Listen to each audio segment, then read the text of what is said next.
Segundo Reis 12, 2. Aleluia. Tem algum paraense aí? Segundo Reis 12, 2. 12, 2, né?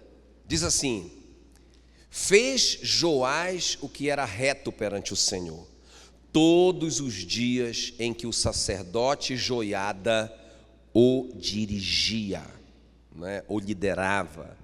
Irmãos, quero compartilhar com vocês assim, um pensamento assim: 3 motivos porque nós precisamos de um discipulador.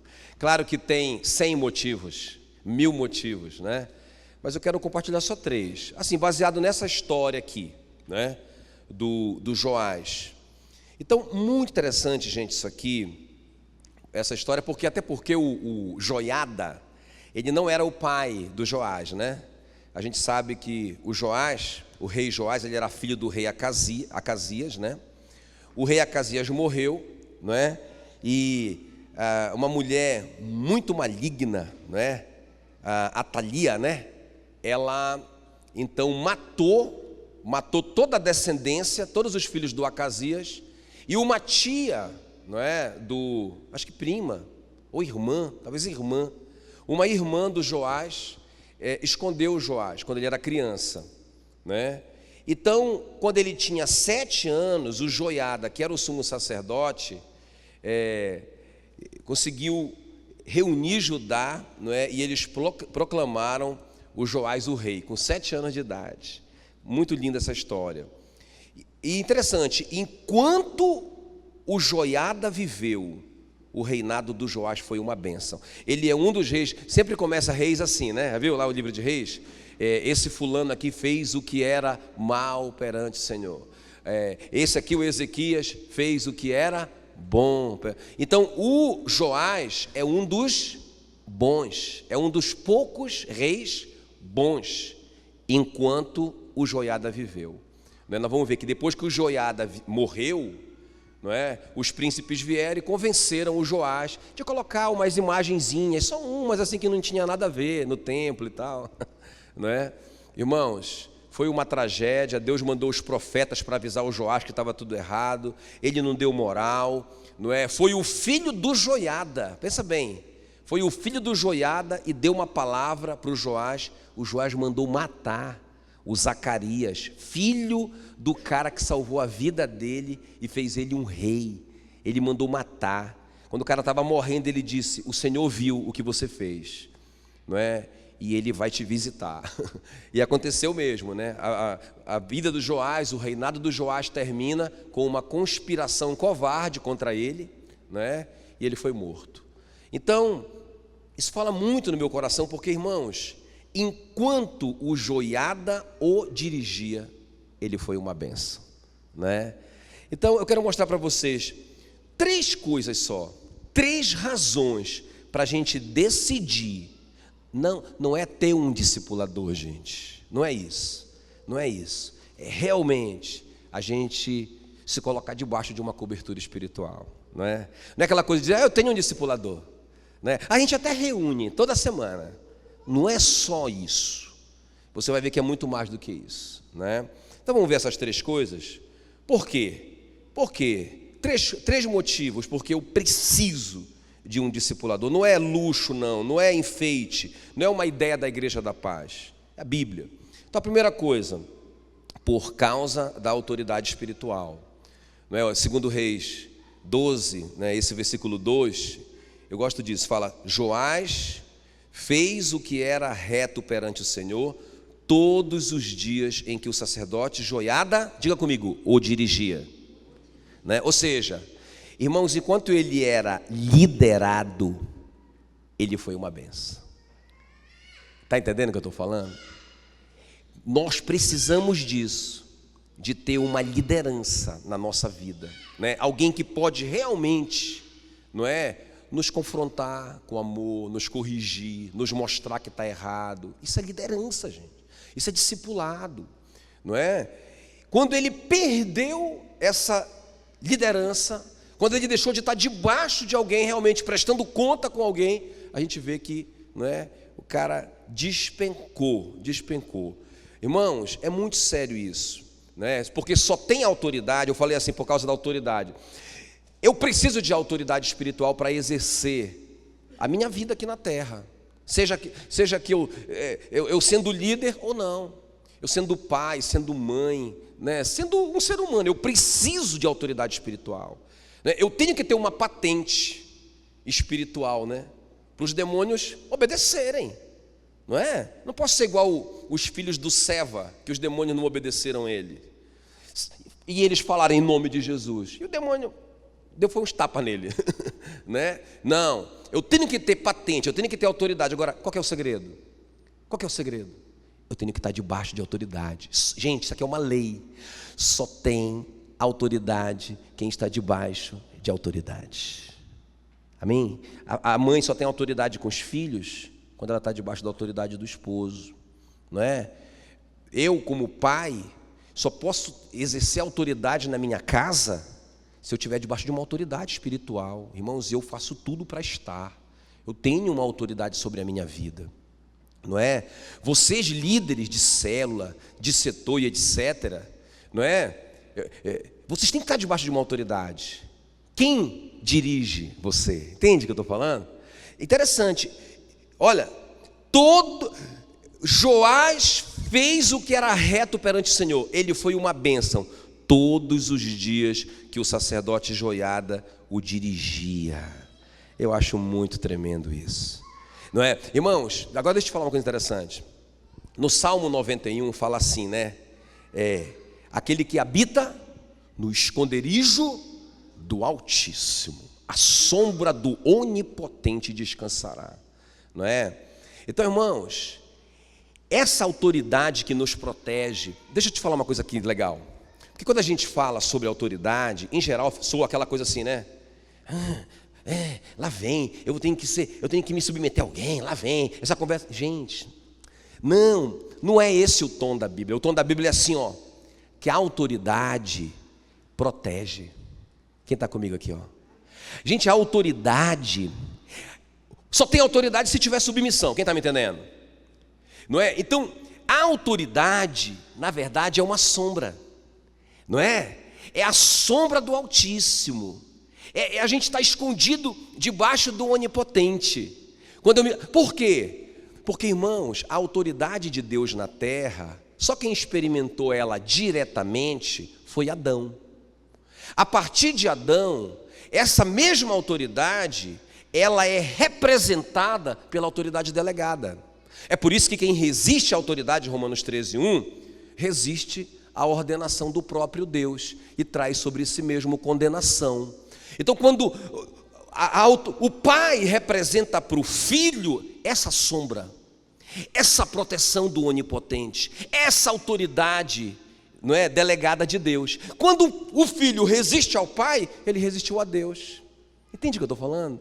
Então, gente, ter uma cobertura, andar debaixo de uma cobertura, ter alguém para nos dirigir é uma bênção. Quem está me entendendo? É uma bênção, não é? A minha oração é que a gente entenda como que é gostoso estar debaixo de uma cobertura, como que é gostoso prestar contas, não é? Como que é bom, gente, é seguro esse lugar. E o Joiada, ele precisava de um discipulador, o Joás precisava de um discipulador, que era o Joiada, porque ele precisava, como rei, ter autoridade. Não é? A gente viu um dia desse atrás, né? Por que o Saul perdeu a autoridade dele? Não só natural, ele perdeu a autoridade de rei, não é? O Samuel disse: você não pode mais ser rei.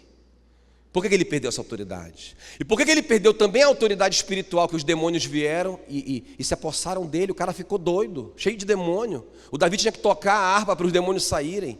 Por que ele perdeu a autoridade espiritual? Por que ele perdeu a autoridade natural de liderar o povo? Por quê? Porque ele saiu debaixo da autoridade do Samuel. O Samuel mandava ele fazer as coisas, ele não fazia. E ele não brigava com Samuel. Ele dizia assim: Senhor, e fazia diferente, ou fazia só um pouquinho, fazia só a metade, não é? Aí o Samuel teve que dizer para ele: rapaz, obedecer é melhor do que sacrificar. Atender é melhor do que a gordura de carneiros. O pecado de rebelião chamou a independência do Saul de rebelião. Ele disse: é igual ao pecado de feitiçaria. Quando você está sendo independente, quando você não está debaixo de uma cobertura, Saul, você está invocando demônios, porque feitiçaria é isso, é invocação de demônios. Então ele perdeu a autoridade natural e perdeu a autoridade espiritual. Gente, por que eu preciso de um discipulador? Fala para mim aí. Por que eu preciso de um discipulador? Porque eu preciso de autoridade. Irmão, pensa, eu tenho alguém que pode dizer: irmão, eu não concordo com isso. Não é? Alguém que eu possa dizer assim: rapaz, eu quero fazer isso, eu quero muito fazer isso, eu quero muito fazer isso, eu quero fazer isso aqui e tal. Mas eu tenho um discipulador. Aí eu digo assim: meu discipulador, antes de eu fazer, eu quero treinar submissão. Eu quero pedir sua cobertura, quero pedir sua oração. Quero que a gente ore junto para a gente tomar essa decisão juntos. Irmão, isso foi muito duro para mim. Né? Muitas vezes eu sou muito assim. Aí eu tomava a decisão. Aí a Mila fazia uma pergunta para mim. A Mila fazia uma pergunta para mim assim: amor, você já falou com o pastor Genildo? Ele não vai concordar. Mas amor, você precisa falar com ele. Irmãos, eu não era pastor de tempo integral, não é? Eu era um funcionário público federal. Eu não precisava do dinheiro da igreja, mas eu estava aprendendo, né? Aí eu ia lá com ele: pastor Genildo, o que é que o senhor acha sobre isso? Ele dizia assim mesmo: vamos orar, né, cara? Eu sabia quando ele dizia, até hoje, quando o pastor Genildo falasse para mim. Ontem eu falei com ele assim, eu dei uma ideia para ele, muito empolgado, não sei o que e tal. Ele: e aí, o que o senhor acha? Ele falou: vamos orar, né, cara? Já sei, irmão, 17 anos ouvindo isso. Já sei que ele não gostou. É tão bom, gente, a gente andar debaixo da sombra do Altíssimo. Amém, queridos? Então, a autoridade. A segunda coisa, oh meu Deus, 8h20, para relógio. A segunda coisa, irmãos, porque nós precisamos da transferência da unção. A segunda razão, porque eu preciso de um discipulador na minha vida, alguém que fale na minha vida, alguém que me dirija, alguém que me lidere, como Joás precisava, porque eu preciso, não é, ser ungido. Então olha só o que diz aí o versículo 12 do capítulo 11, né? Joiada, um capítulo atrás, Joiada fez sair o filho do rei, ele tinha 7 aninhos, pôs-lhe a coroa e lhe deu o livro do testamento, do testemunho. Eles o constituíram rei e ungiram, e bateram palmas e gritaram: viva o rei, viva o rei. Irmãos, ele não podia, ninguém pode se proclamar, ninguém pode se ungir. Eu conheci eu encontrei um pastor amigo nosso, ele era apóstolo agora, virou apóstolo. Como assim? Não, agora eu sou apóstolo. Aí eu, qual é mesmo a igreja? Não, eu não estou assim em igreja, eu estou sozinho agora, né? Então assim, mas como é que foi esse apostolado? Né? Eu me ungi. Irmãos, ninguém pode se ungir, eu tenho que ser ungido, não é? É igual aqui, ó, o exemplo, quando o Moisés está em crise: Senhor, eu não dou mais conta, eu não vou conseguir, eu estou com... Aí Deus fala assim: chama 70 homens, 70 anciões, todo mundo perto de você. Interessante, eu acho lindo esse texto, né? Todo mundo pertinho de você, Moisés. Aí colocou todo mundo perto do Moisés, os 70. Aí a Bíblia diz que Deus tirou do espírito que estava sobre Moisés e derramou sobre os 70. Por que Deus não fez isso direto? Ele é Deus. Por causa da autoridade que ele delegou. Eu acho lindo isso. Então, irmão, eu só posso ser ungido se eu sou submisso a essa pessoa que vai me ungir. Aí vai funcionar a unção. Eu costumo dizer que a unção vem pela associação. Gente, o que é unção? É essa capacitação sobrenatural para a gente fazer a obra de Deus. Não vá sem isso. Interessante, o Moisés queria ajuda, e Deus disse: 70 homens. Peraí, Moisés, calma. antes de dar trabalho para eles, antes de repartir a missão com eles, eu preciso ungí-los, e eu vou fazer isso através de você. Agora pode. Quem está me entendendo? Amém, queridos? Eu quero a unção que está sobre a vida do pastor Paulo Jeff, mas eu não estou ligado diretamente nele, não é? Mas o pastor Genildo está. Como que eu recebo? Me associando, me submetendo ao pastor Genildo. Gente, isso não é assim, olha, eu sou submisso. Não é da boca para fora, é o Espírito Santo que julga e unge. Amém, queridos? Alguém falou para mim, rapaz, eu queria ser assim. Alguém me falou agora esses dias, né? Eu queria ser assim, uma unção igual do pastor Eibe. Beleza, não é dele, foi o Espírito Santo que deu, não é? Então, como é que você vai receber? Irmão, não adianta, o pastor Eibe vai lá, tá, receba. Irmão, isso é tolice, criancice gospel. Como que eu recebo a unção do pastor Eibe? Me associando à minha autoridade constituída. Quem que é a minha autoridade? É o meu discipulador. Porque o meu discipulador está ligado em outro, que está ligado em outro, que está ligado em outro. A unção do pastor Eibe é minha, aleluia, glória a Deus, aleluia. Por isso que eu dou aqueles pulinhos dele, oh glória, aleluia. Estou brincando. É brincadeira.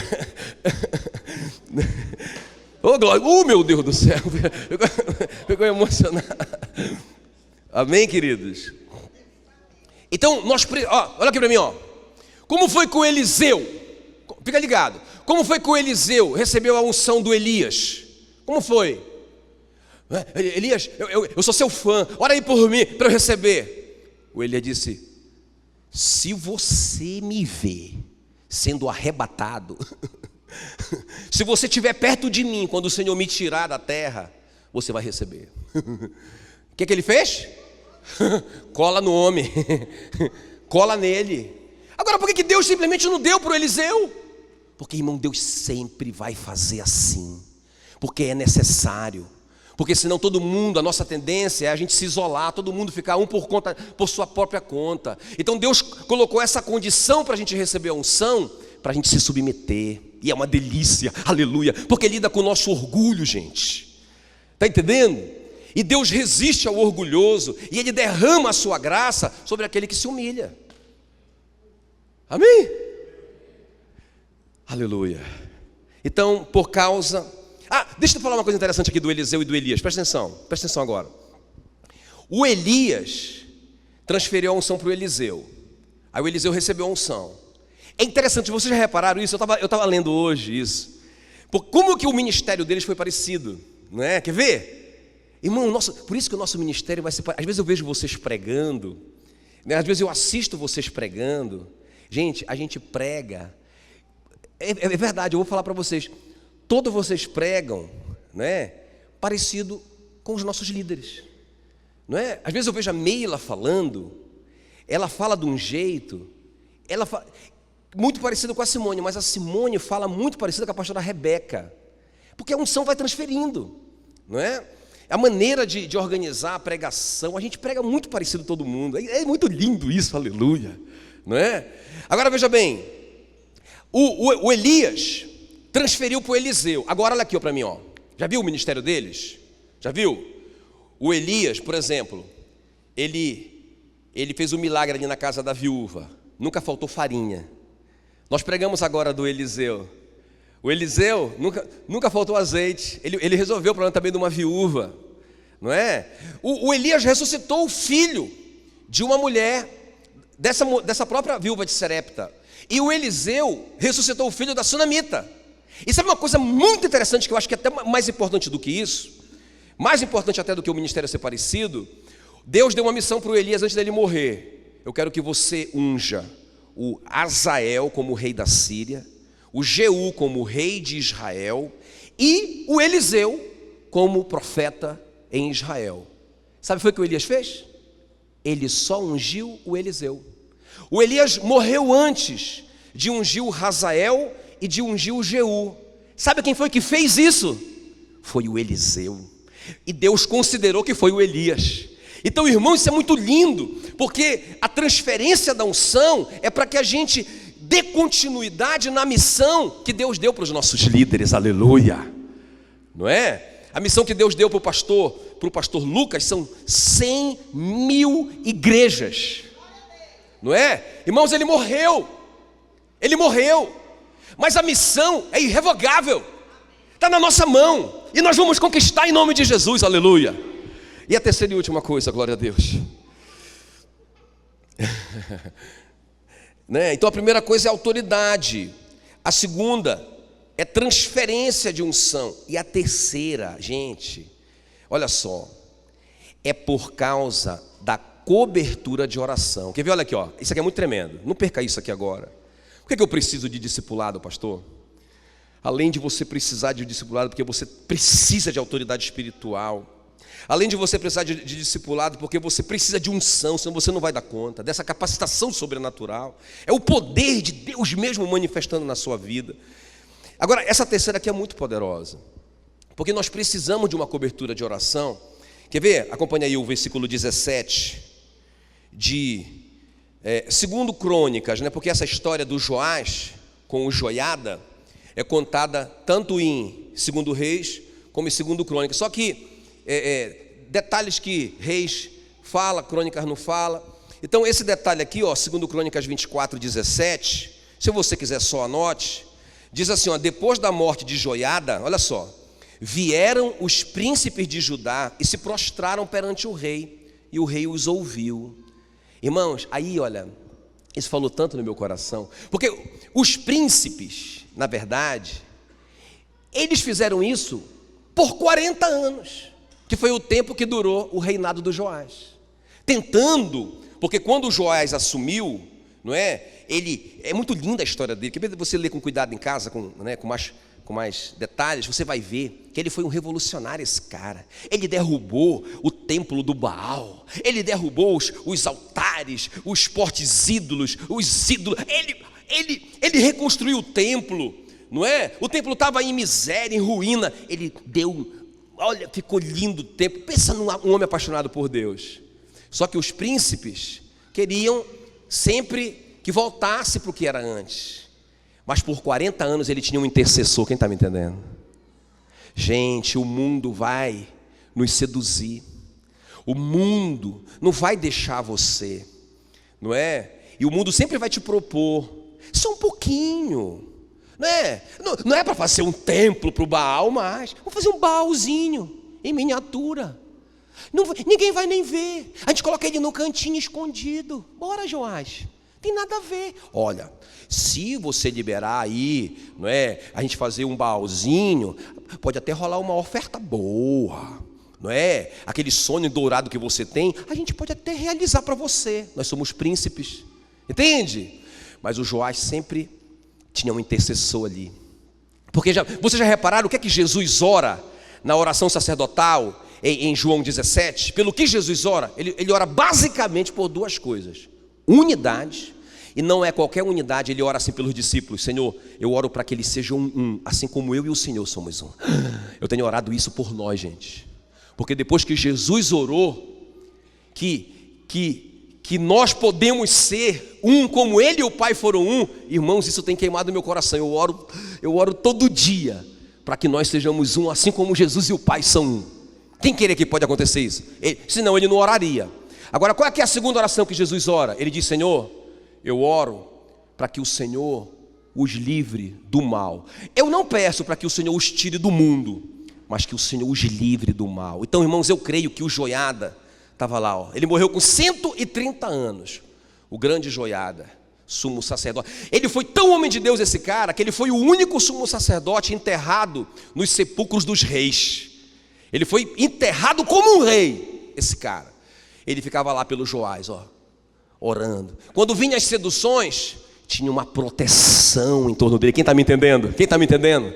Tinha um escudo, tinha uma muralha protegendo o Joás daquelas seduções do mundo, não é? Irmãos, é muita coincidência, porque quando ele morreu, o texto diz: quando Joiada morreu, vieram os príncipes e se prostraram diante do rei, não é? E aí seduziram o rei. Irmãos, a decadência de 40 anos, não é? Meu Deus, de um projeto tão lindo, caiu em ruínas. Escuta bem, porque agora esse homem não tem mais uma cobertura, porque agora esse homem não tem mais quem o dirija, porque esse homem agora não tem mais um líder. É o testemunho do pastor Eibe. Eu pensei muito quando eu estava lendo esse texto no pastor Eibe, né? Porque quando o pastor Lucas morreu, ele ficou nessa situação, e ele mesmo disse para ele, né? Ele fala no DVD, né? Ele diz assim: não, eu já resolvi todos os meus pecados, já confessei tudo para o Lucas, né? Não preciso falar tudo de novo para o Paulo Jeff. E ele começou olha o que começou a acontecer. Ele começou a sofrer não é? com seus olhos, com a lascívia. Ele começou a entrar naquelas crises de novo. Ele estava casado agora, não é? Aí ele foi lá com o pastor Paulo. Era isso, irmãos, para o Joás fazer. Ele deveria procurar o novo sumo sacerdote. Ele deveria procurar... Gente, porque aqui que está o X da questão. A questão não é o pastor Jackson, ou o pastor Jaques, não é? Ou o pastor Bruno, ou o pastor Cristiano, ou o pastor Marcos. Não! A questão, gente, é a autoridade de Deus, a autoridade delegada de Deus. Por isso que eu acho que aqui que nós estamos perdendo tempo, aqui que a gente está remando e a coisa não vai. Por quê? Não quero esse aqui. Não, esse aqui não. Não, esse aqui eu não quero. Esse aqui eu tenho 45 anos de fé. Esse aqui tem 45 dias. Como é que pode um negócio desse? Não quero esse aqui não. Irmãos, não importa quem é, o que importa é você se submeter. Porque pode ser o pastor Jackson, pode ser o pastor Eibe, mas se você não se submete, se você não abre o coração, se você não é honesto, se você não tira a máscara, não é submissão. Portanto, você não está sendo dirigido. Portanto, você não vai ter autoridade. Portanto, você não vai ter unção. Portanto, você não vai ter cobertura de oração que funciona. Por quê? Porque a cobertura de oração é poderosa. Porque eu já falei. Porque uma coisa é eu orar pelo irmão fulano de tal lá da igreja de Cristo. Funciona porque é oração. Eu estou orando por ele. Agora, quando o líder imediato dele ora por ele, pode ser, irmãos, o Zezinho chegou na igreja agora também, o Zezinho, mas ele é autoridade delegada. Foi por isso que o apóstolo Paulo, quando o Ananias chegou lá, quem que era o Ananias? E Deus mandou de propósito um cara desconhecido na igreja. Podia mandar o Pedro, o Tiago ou o João. Mandou um Ananias que aparece só uma vez na Bíblia. Ele era discípulo do discípulo do discípulo do discípulo do discípulo do discípulo do discípulo do discípulo do discípulo do discípulo do Pedro. Aí ele chega lá e o apóstolo Paulo se submete ao comando dele. Irmão Saulo, Jesus me enviou aqui para que eu colocasse a mão sobre você e você recuperasse a vista. Por que Jesus não curou simplesmente o Paulo? Por que teve que uma autoridade lá, um Zé Ninguém, colocar a mão sobre ele? E é lindo que o grande Saulo de Tarso se submeteu. Agora, irmão, você vai ter que ir comigo. O comando é para você me seguir. Por não, eu vou te seguir, eu vou contigo.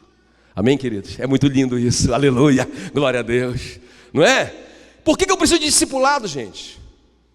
Autoridade, unção e cobertura de oração. Agora escuta aqui, ó.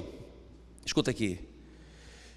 Irmão, deixa eu só. Eu sei que isso aqui é um. Eu vou só abrir esse parênteses. Olha aqui, ó, para mim. O meu discipulado com o pastor Genildo é pelo telefone, porque ele mora longe de mim, né? Mas mesmo assim a gente bate altos papos. Agora, gente, quando eu tô lá, é tão gostoso quando a gente está junto, né? Eu te falo de coração, sem nenhum exagero, não é? O pastor Genildo, olha, ele é um grande amigo meu, né? E a gente bate altos papos e não tem nada escondido, é tudo aberto e a gente fica junto, é muito legal, a gente come junto. Porque, gente, eu tenho falado assim, né, com o pessoal. Eu não posso, porque ó, a gente tem que perseverar na doutrina dos apóstolos, nas orações no partir do pão e na comunhão. E eu não posso. Até comunhão dá para ter pelo telefone, né? Acho que dá, né? A gente conversando e tal. Agora, vamos lá, pastor Genino, bate o pão aqui agora, ó. O meu telefone é 4D. Sente o cheiro aí.